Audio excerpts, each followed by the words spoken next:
Hello, I thought I'd shoot this quick video today to talk about the less glamorous side of my life. It just sometimes makes me chuckle that you can judge a person by their Facebook feed. And if you look at my Facebook feed, you'd think I was a right old lush and that all I ever do is go out for dinner and be outside in the sun and la la la la la, and actually I love doing those things, but here's the reality. It was my birthday last week. I was full of cold. I've still got it a little bit.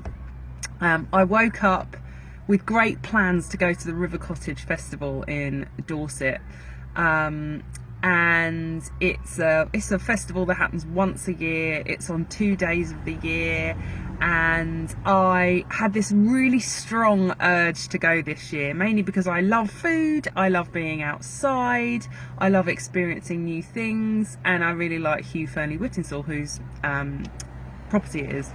And I pretty much built my entire birthday around this event. So I saw the event, I really wanted to go. It was on bank holiday weekend, so getting anywhere to stay was A, difficult, and B, incredibly expensive. I thought about glamping. I'm not a big camper, as I shall share with you in a different video.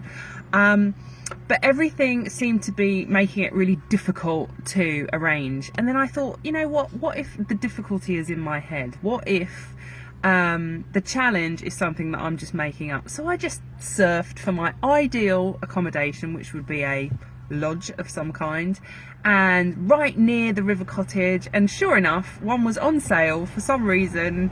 It was really quite cheap for the August bank holiday. It was even cheaper than glamping at the River Cottage, and I thought, oh my god, this is too good to be true.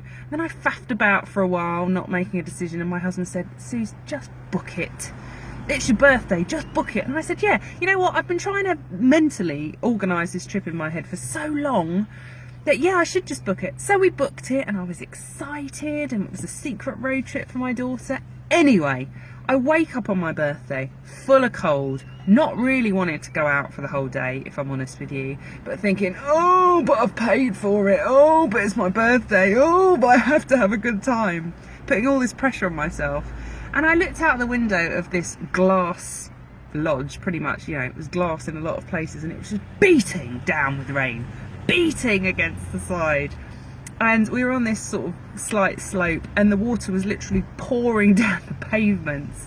And I was sitting there going, I know I'm ill, and I know I could just stay in all day, but I still feel like I'm going to brave what's going on outside.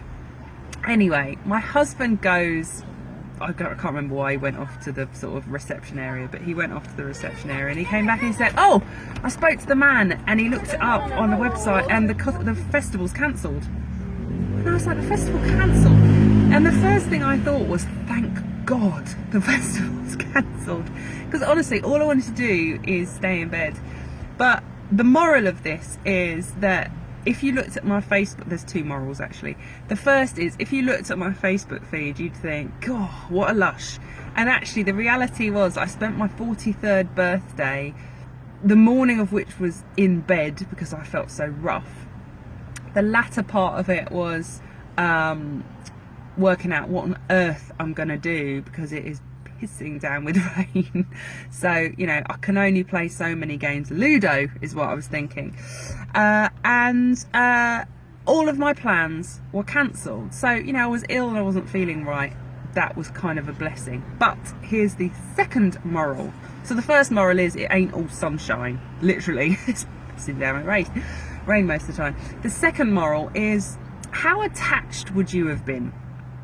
Imagine you plan a special birthday. I know it's only 43, but to me it was special.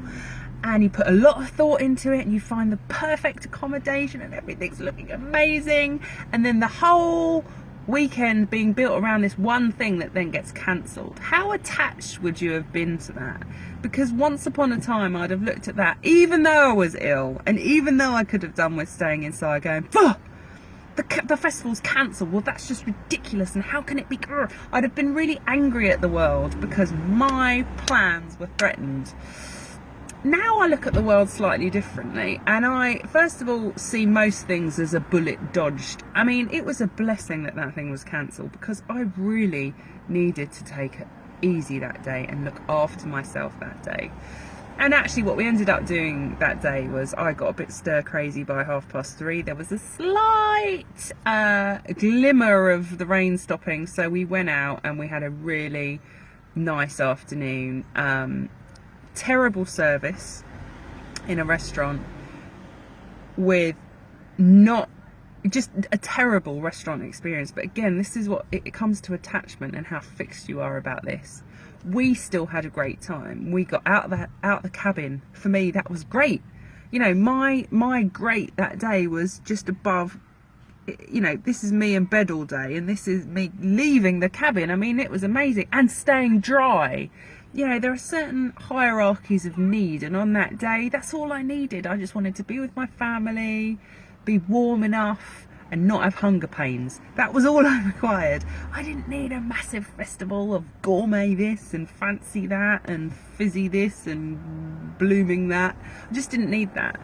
So it was a highlight to me of how far I've come, in the sense that just the fact that I couldn't control it all would have driven me mad.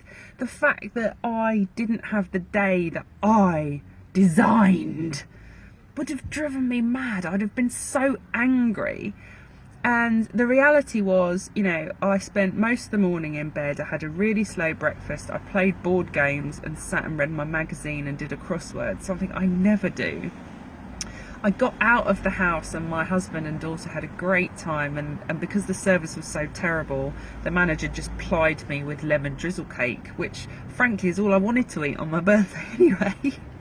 And then when I got home, I had a face mask and I was cuddled up with my daughter, nodding off at 8 o'clock in the evening. No rock and roll in this department that day. No fancy restaurant, no staying up late, no cackling with 3 bottles of wine with friends, none of that. I was just, you know, it's really simple.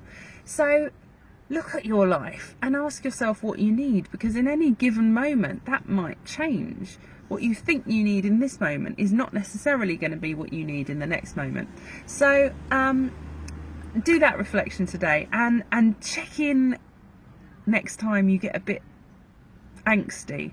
Is it because someone has broken a rule that you've got? Is it because somebody has threatened your tightly controlled plans? Is it because actually you're thinking that you need this when really you need this? Sometimes, in any given moment, quite often actually, more than sometimes, quite often, you can just shift it. But you've got to just work out what you need at the time.